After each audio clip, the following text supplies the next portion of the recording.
સીતારામ, જય માતાજી ને જય મામાદેવ બધાને। જો માધવપુર મેળાનો પ્રોગ્રામ ચાલુ થવાનો છે। અમે લોકો માધવપુર મેળામાં પહોંચી ગયા છે। 2 વાગ્યા નીકળી ગયા, રેડી થઈ ગયા। હવે નોર્થ ઇસ્ટ વાળા આવ્યા છે। જો આ અમારો ગ્રીન રૂમ છે। ગ્રીન રૂમની અંદર બધાય પોતપોતાની રીતે રેડી થાય છે। જે રેડી થઈ ગયા છે પોતાની ડિસ્કશન હાલે છે કે કોને શું કરવાનું, કોને શું નહીં ને એવી રીતે વાતચીત હાલે। અહીંયા બધા આ લોકોએ ઓલમોસ્ટ બધા રેડી થઈ જ ગયા છે।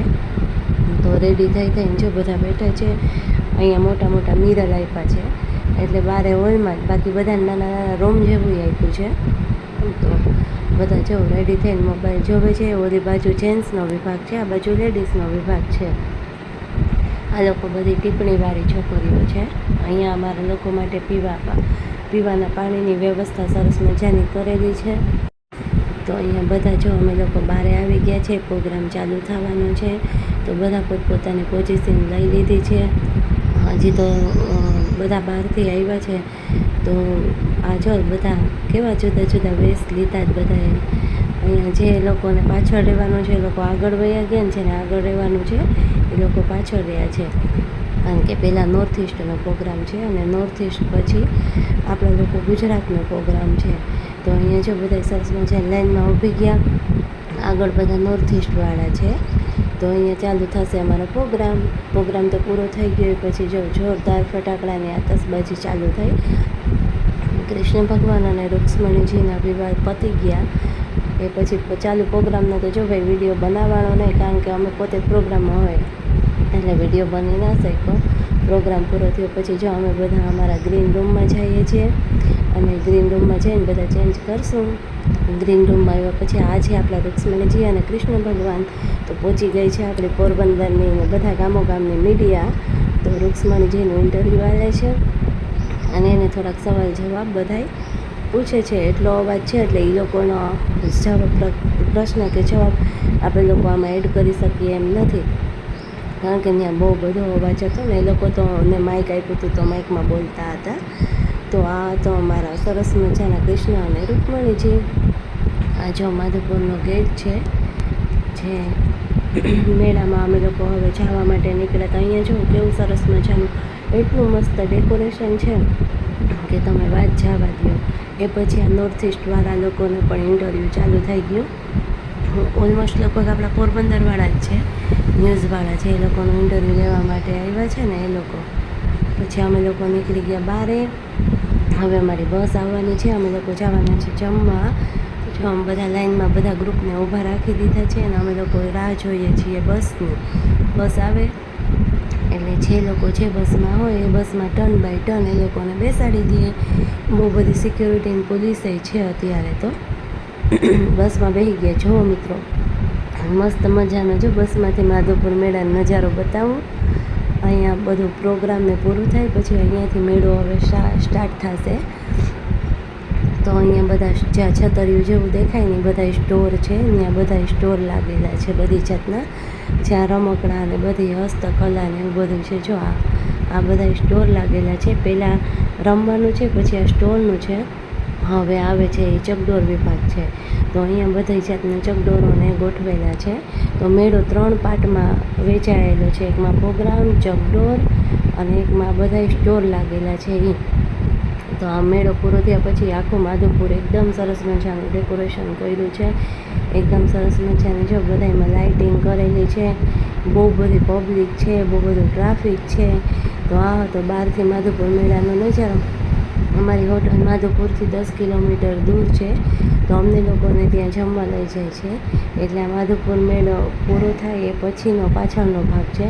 આગળ તો એટલી ટ્રાફિક છે કે વાત જવા દો।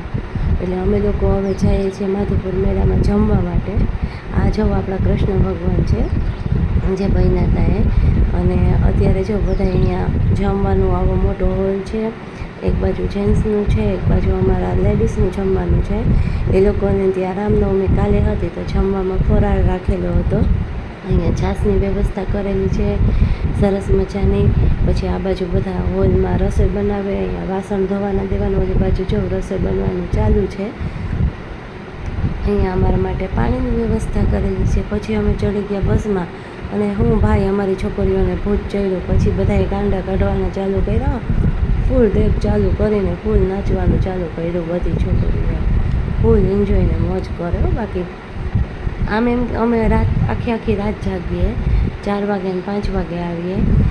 તો આમ જોઈએ ને તો ઝોલા ખાતા હોય, પણ જેવું મ્યુઝિક ચાલુ થાય એટલે હું ધન બધીને પનમાં આવે એ તારે બધી છોકરીઓ ગાંડા કાઢવાના ચાલુ કરી દો. ધબાટી આખી બસમાં, કાંઈ ઘટે જ નહીં. સીટ ઉપર ને સીટ નીચે ને બેસીને કેવા ગાંડા કાઢે, ધબાટી કરે, મ્યુઝિક મસ્તીને વગાડે, પછી થઈ જાય ચાલુ નાચવા કૂદવાનું ને ફૂલ એન્જોય કરે બધાય, ફૂલ મસ્તી કરે બધાય. હું માધવપુરના મેળાની મોજ છે ભાઈ, વાહ રે વાહ. ત્યાં તો અમે જાજી મોજ નથી માણી શકતા, અમે બસમાં ફૂલ બધાય મસ્તી કરીએ જોરદાર, એમાં કાંઈ ના ઘટે. બસમાં ચાલુ કરી દે મજા મસ્તીની ધડબડાટી બોલાવવાની. ભાઈ જો બધીના ગાંડા ચાલુ થયા. હું પછી તો ડાકલા ચાલુ કર્યા ભાઈ, માતાજીઓ પનમાં આવ્યું હો. હું ધૂણ્યું મોઢે ફીણા આવી ગયા ત્યાં સુધી હાંકી દીધું બચીએ. પણ ફૂલ મોજ કરી, ફૂલ એન્જોય કર્યા ભાઈ. સીટ તૂટી જાય, ધીમે થાપા માર, ધીમે માર.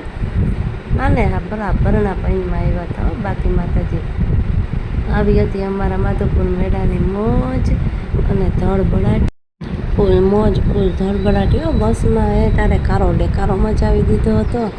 હવે અટાણે તો ફૂલ એન્જોય કરીએ છીએ. આજે તો આગળ હજી રાતે થોડાક 11:30 સુધી પોરબંદરે પહોંચી આવ્યું. એ પછી અમારે પ્રેક્ટિસ કરવાની છે, કારણ કે પોરબંદરમાં પહેલી વખત માધવપુરના મેળામાં નૃત્ય નાટિકા રજૂ થવાની છે. તો એના માટેની પ્રેક્ટિસમાં જવાનું છે, અને આમાંય બધીમાં મજા આવે. આપણે એમ થાય કે બસમાં કલાક આરામ કરી લે, પણ આ ના કરવા દે બાપા. આ પ્રજા આરામ ન કરવા દે, આ પ્રજા બેઠી બેઠી ધૂણાવે.